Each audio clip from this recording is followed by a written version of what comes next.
क्या 2024 के लिए आप बागियों को किसी न किसी तरीके से फुसलाने में लग गए हैं, जैसे टीएस सिंहदेव को आपको डेप्यूटी चीफ मिनिस्टर चुनाव के पहले बनाना पड़ा?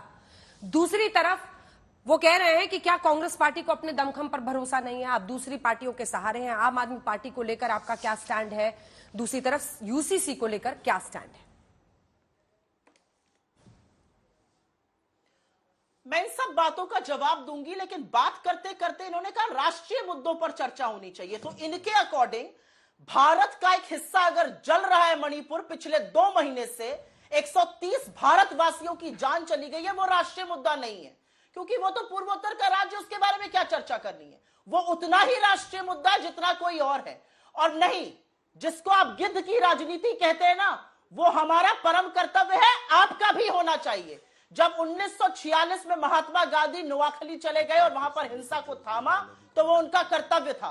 जब 1948 में नेहरू उतर गए कनॉट प्लेस में, हिंसा और दुकानें जलाई जा रही थी और हिंसा को थामा, वो उनका कर्तव्य था।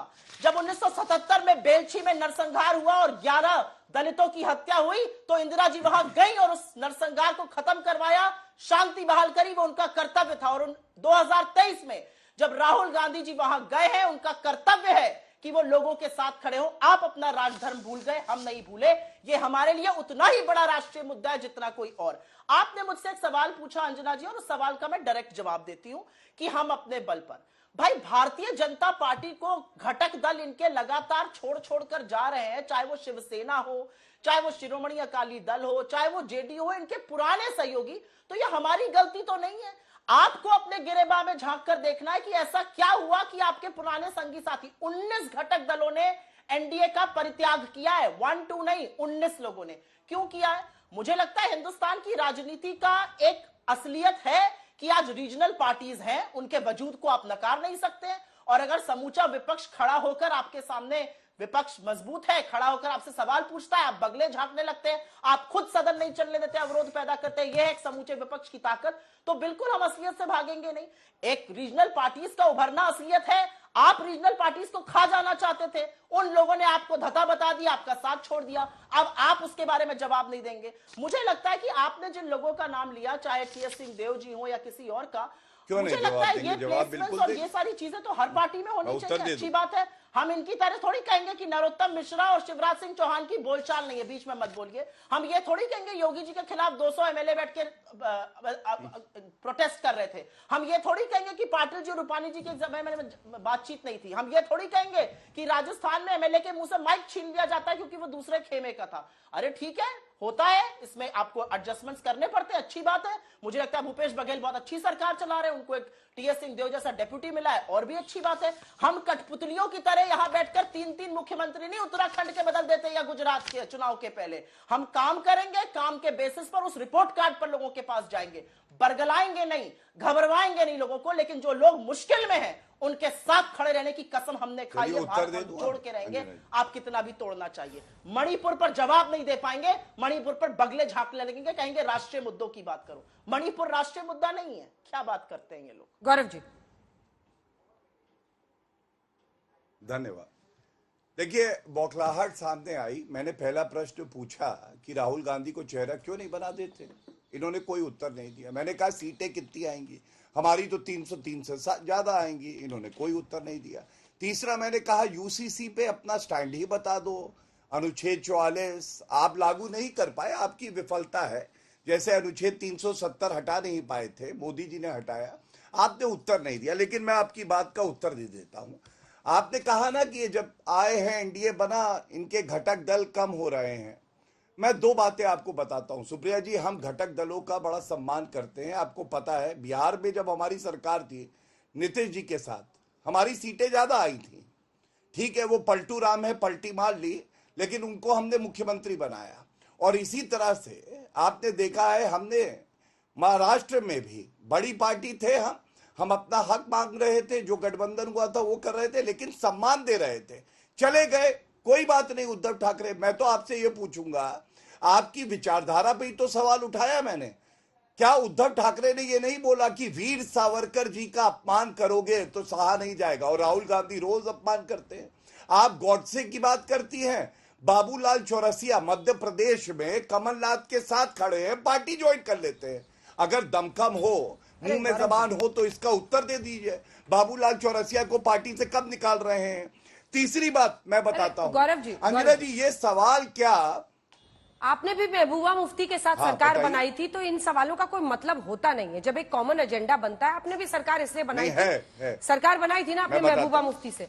उनके बयानों को अगर आप सुन लेंगे जो वो कहती बिल्कुल हैं, तो फिर आपको भी लगेगा कि हमने ऐसा क्यों किया। इसलिए उस पर मत मैं उत्तर दे दूं? उलझिए, अपनी अपनी पार्टी मैं की उत्तर दे तैयारी दूं? पर एक बार तो जवाब नहीं, दीजिए। क्यों ना उलझे? नहीं, कह रहे हैं कि कुछ मंत्रियों पर भी अंजना जी, गाज मैं अपनी गिरने बात वाली रख है। लूं, आपने उन्हें बोलने अरे गौरव दिया, जी, गौरव मुझे भी जी, बोलने सवाल है, दीजिए। एक सवाल है, सवाल मैं सुन समझता लीजिए। हूं कांग्रेस की प्रवक्ता बहुत मजबूत प्रवक्ता है, आप वो कौन से अपनी कम बात मजबूत का हैं? जो हम तो है आपको भी आकलन मजबूत करके समझते उत्तर हैं। दे। आपको भी तो मजबूत इसीलिए समझते तो हैं। मुझे ये आप बताइए बीच ना में किन बोल रही मंत्रियों हैं। पर गाज गिरने वाली तो है? धन्यवाद, आभारी हूं मैं। सुनिए किन मंत्रियों पर गाज गिरने सुनिए वाली है? अंजना जी, मैं तो ये मैं अगर आपकी जगह होता तो मैं ये जरूर बात उठाता, अच्छा भी लगता। यूसीसी पे आपका स्टैंड क्या है? सीटें कितनी आएंगी? गठबंधन की आवश्यकता क्यों पड़ी? आप महंगाई मुद्दा बताते हो, राजस्थान में पेट्रोल सबसे महंगा क्यों है? बेरोजगारी मुद्दा बताते हो, राजस्थान में सबसे ज्यादा बेरोजगारी क्यों है? आप कहते हो महिला अस्मिता, लड़की हूं लड़ सकती हूं, तो सबसे ज्यादा रेप के जो इंसिडेंट्स होते हैं वो राजस्थान में क्यों होते हैं?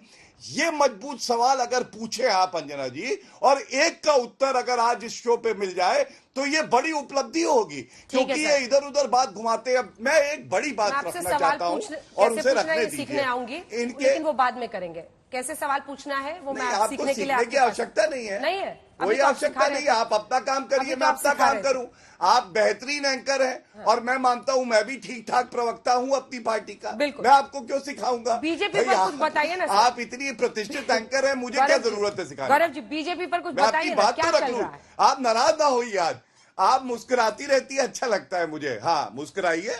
और मोदी जी ही प्रधानमंत्री बनेंगे, आपकी भी दिली इच्छा है जैसे जनता की है। मैं अपनी बात पूरी कर लूं, धन्यवाद। मेरे बीच सवाल में का मत जवाब। टोकिए।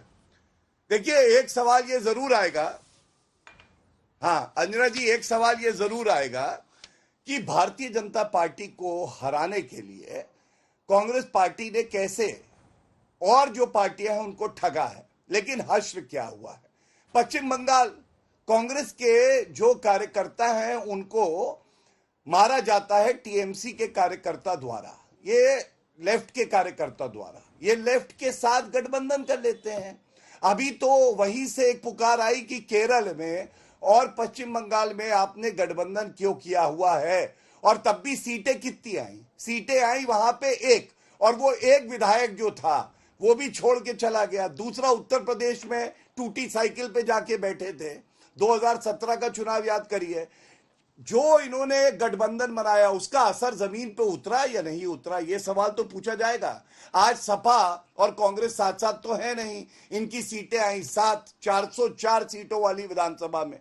और इसी तरह से असम, AIUDF, बदरुद्दीन अजमल, उसके साथ भी तो इन्होंने गठबंधन किया था ना। असम में भी हमारी ही सरकार आई। आज AIUDF और कांग्रेस साथ नहीं है। ये सहूलियत की राजनीति करते हैं अंजना जी, विचारधारा का जोड़ नहीं है। मोदी जी की नफरत का गोंद इन्हें चिपकाता है। चुनाव खत्म होते हैं, अपने अपने रास्ते में चले जाते हैं। और इसीलिए मैं कहता हूं 2024 में आप देखिएगा double digit party, single digit party बनेगी। और ये जो उपलब्धि होगी ये होगी राहुल गांधी की।